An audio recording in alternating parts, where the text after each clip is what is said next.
Salut à tous, c'est Shigeki. Aujourd'hui la famille, nouvelle vidéo du plaisir. Ça fait longtemps que je l'ai pas dit celle-là. Je vous ai préparé une vidéo où je vous liste tous les animés ecchi sortis cette année jusqu'à présent. Et bien évidemment la partie 2 sortira vers la fin de l'année. Allez, c'est parti.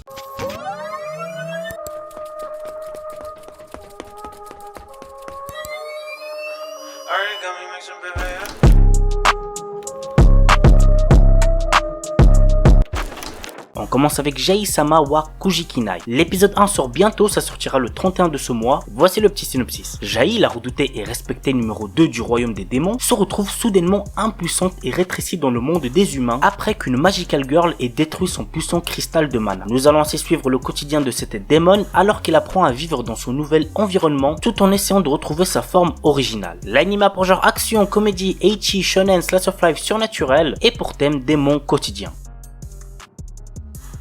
Battle Athlete Victory Ristar. L'histoire se déroule 100 ans après la série animée Battle Athlete Victory. En l'an 5100, les athlètes d'élite du système solaire s'affrontent pour devenir la beauté cosmique, nom donné à la championne d'un immense tournoi sportif. Nous allons ainsi suivre le quotidien de Kanata Akeoshi, l'athlète représentant la Terre durant ce tournoi. L'anime a pour genre action, comédie, ecchi, science-fiction, tournoi et pour thème espace, sport.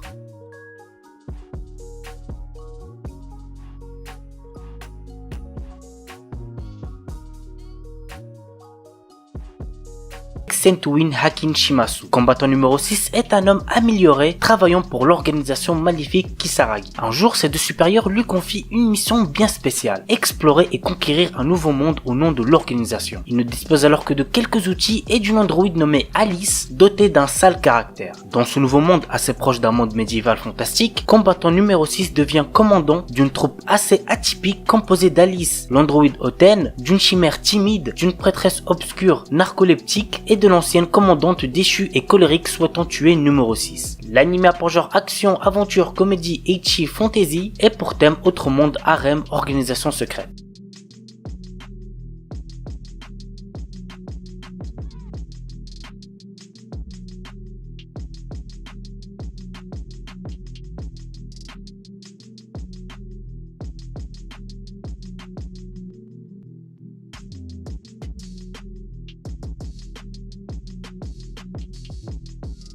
Kyokyoko Shinkashita. Hiroshi Yuki, un lycéen ennuyeux, a obtenu le RPG Polar Quest à la suite d'une étrange succession d'événements. Le jeu, réalisé à l'aide de la meilleure technologie, fait honneur à ses réputations de réalisme ultime. Les graphismes, le comportement des PNJ, l'odeur des plantes et des arbres ou encore la brise qui vous caresse le visage. Tout est si réaliste que cela en devient insupportable. De plus, le joueur doit compléter plus de 10 milliards de quêtes pour terminer le jeu. En rajoutant à ça le fait que si on se blesse, cela met plusieurs jours à guérir, le jeu en devient presque impossible à terminer. Nous allons donc suivre ce lycéen qui veut essayer de terminer un jeu trop réaliste avec comme seule récompense le sentiment d'accomplissement.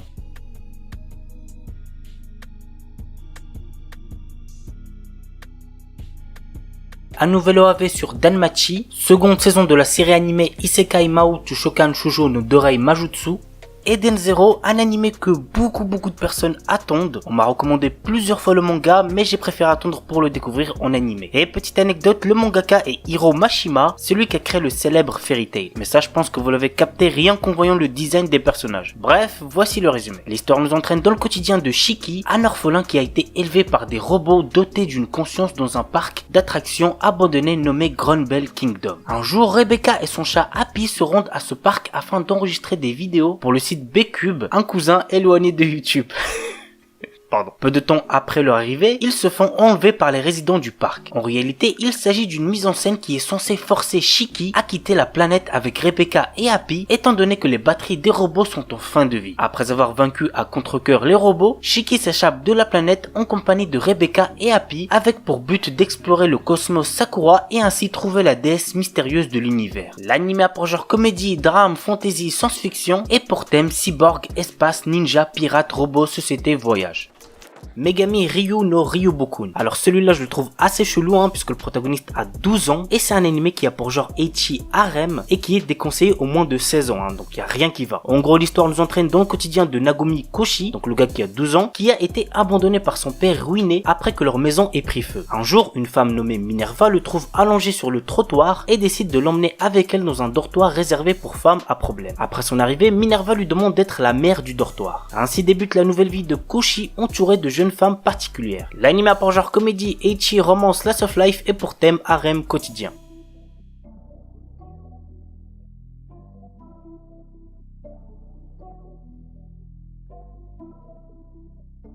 Kanojo mo Kanojo. Je l'ai présenté que très récemment dans la vidéo qui est sortie ce vendredi, mais au cas où certains ne l'ont pas vu, voici un petit résumé. Naoya est amoureux de Saki depuis l'école primaire et lorsqu'elle accepte enfin ses sentiments, il est le plus heureux. Mais un jour, une jolie fille nommée Minase Nagisa se déclare à lui. Ne pouvant rejeter sa déclaration d'amour ni trahir sa petite amie, Naoya décide de demander à Saki s'il peut aussi sortir avec Nagisa. L'anime a pour genre comédie, romance, school life, slice of life et pour thème école, polygamie, triangle amoureux.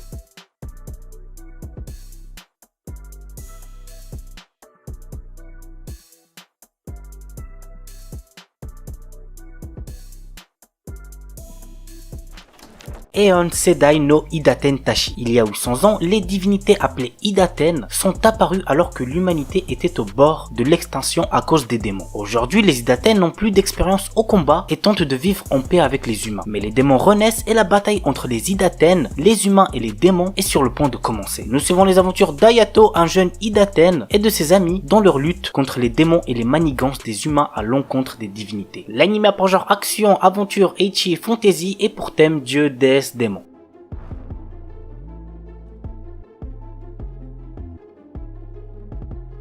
Shinigami Boshan Tsukuru Mei, un animé de romance avec une histoire plutôt originale. Voici le résumé. Dans un grand manoir vit un jeune homme, un aristocrate qui a été maudit par une sorcière. À cause de ce sort, le duc tue et détruit tout ce qu'il touche, les êtres vivants comme les objets. Vivant désormais dans un endroit reculé, le duc est accompagné d'Alice, sa servante qui aime le taquiner et l'embarrasser. Étant très proche d'elle, ne pas pouvoir la toucher est douloureux pour le jeune homme. S'ils ne peuvent même pas se tenir la main, comment leur amour pourra-t-il s'épanouir? L'anime a pour genre comédie, drame, ecchi, mystère, romance, shonen, slice of life surnaturel et pour thème amour, malédiction.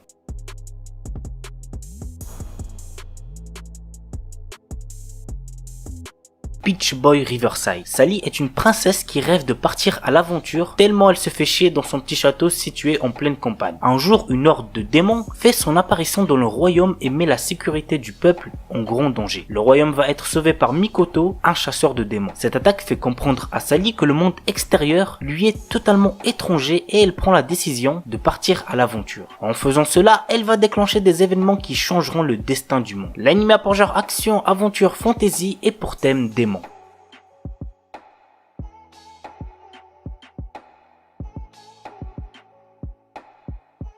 Ex-Arm. Alors celui-là je compte absolument pas le regarder, j'aime pas du tout l'animation, mais voici quand même le résumé. Année 2014. Akira Natsume est un adolescent ordinaire qui n'est pas très branché réseaux sociaux ni nouvelles technologies. Un soir, en voulant aider une fille, il se fait percuter par un camion. Quand il se réveille, il apprend que 16 années se sont écoulées. Le monde a changé avec la découverte de la pierre anti-gravité. Depuis, on a construit des androïdes à l'apparence et à la conscience humaine, mais dont la durée de vie est limitée à 4 ans. Mais le plus incroyable, c'est que son cerveau est devenu un ex-arm, un système lui permettant d'utiliser des pouvoirs surnaturels lorsqu'il transfère sa conscience dans un androïde. C'est ainsi qu'il rejoint malgré lui celles qui l'ont réinitialisé. Minami, une policière tête brûlée, et Alma, son impassible coéquipière androïde, pour se lancer dans des enquêtes liées à la criminalité des androïdes et de l'implication de ces mystérieux ex-arm. L'anime a pour genre action, comédie, ecchi, science-fiction, pour thème cyberpunk, futur, robot, et il est déconseillé au moins de 16 ans puisqu'il contient de la nudité.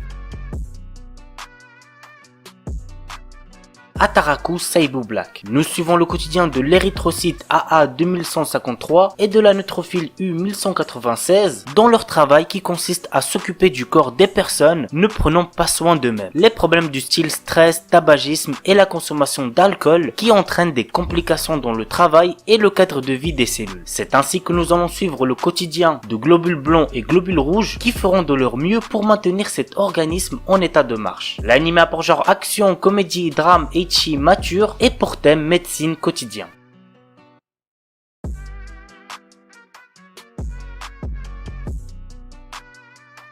Tenku Shinpan. Yuri se retrouve mystérieusement sur le toit d'un gratte-ciel. Ne sachant pas ce qui lui arrive ni où elle se trouve, elle voit foncer sur elle un personnage masqué et armé. Elle l'évite grâce à son instinct de survie, mais elle découvre un monde étrange et urbain. La seule façon de se déplacer et d'éviter les assaillants est d'emprunter les ponts qui relient les toits des immeubles d'une ville qui ne ressemble pourtant pas à Tokyo. Qui sont ces hommes masqués qui semblent en vouloir à sa vie? Où se trouve son frère? Comment sortir de ce monde hostile? Toutes ces questions dont vous ne pouvez avoir la réponse qu'en visionnant l'anime. L'anime a pour genre action, ecchi, horreur, épouvante, mystère, shonen et pour thème survival game.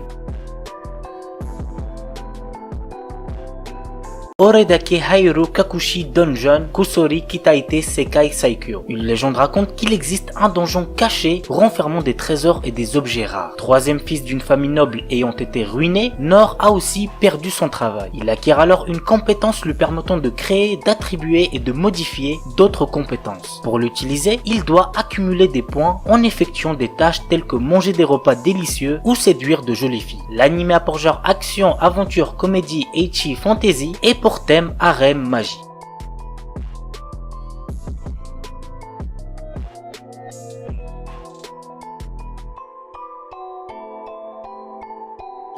Seconde saison de l'anime Otona no Buguya-san. Après la bataille contre le roi démon, la vie reprend son cours et le travail aussi. Goth travaille toujours dans la boutique d'armure entre guillemets pour adultes et ce n'est pas de tout repos. L'anime a pour genre comédie, ecchi, fantasy et pour thème quotidien travail.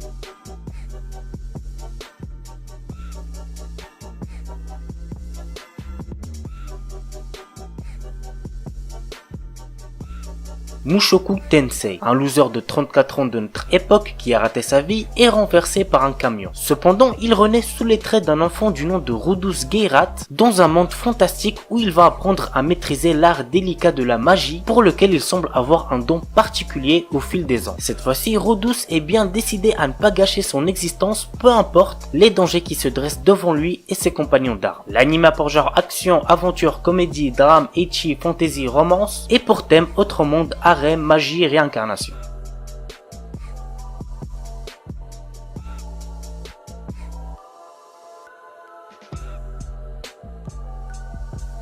Keifuku Jutsushi no Yarinaoshi. Nous suivons les aventures de Keihar, un guérisseur qui ne fut jamais considéré à sa juste valeur et même maltraité parmi ses compagnons d'armes. Toutefois, lorsqu'il atteint l'ultime magie de guérison qui lui permet de guérir le monde lui-même de ses maux, cela le transporte 4 ans en arrière. L'occasion de prendre sa revanche sur tous ceux qui ont abusé de sa faiblesse et ne plus se laisser exploiter par qui que ce soit. L'anime a pour genre action, aventure, drame, ecchi, fantasy, mature, romance, seinen et pour thème harem, vengeance. Voilà la famille, c'est tout pour cette vidéo, j'espère que ça vous aura plu. N'oubliez pas le petit pouce bleu comme d'habitude et de vous abonner si ce n'est pas déjà fait. Sur ce, ciao tout le monde, portez-vous bien, c'était Shikeki.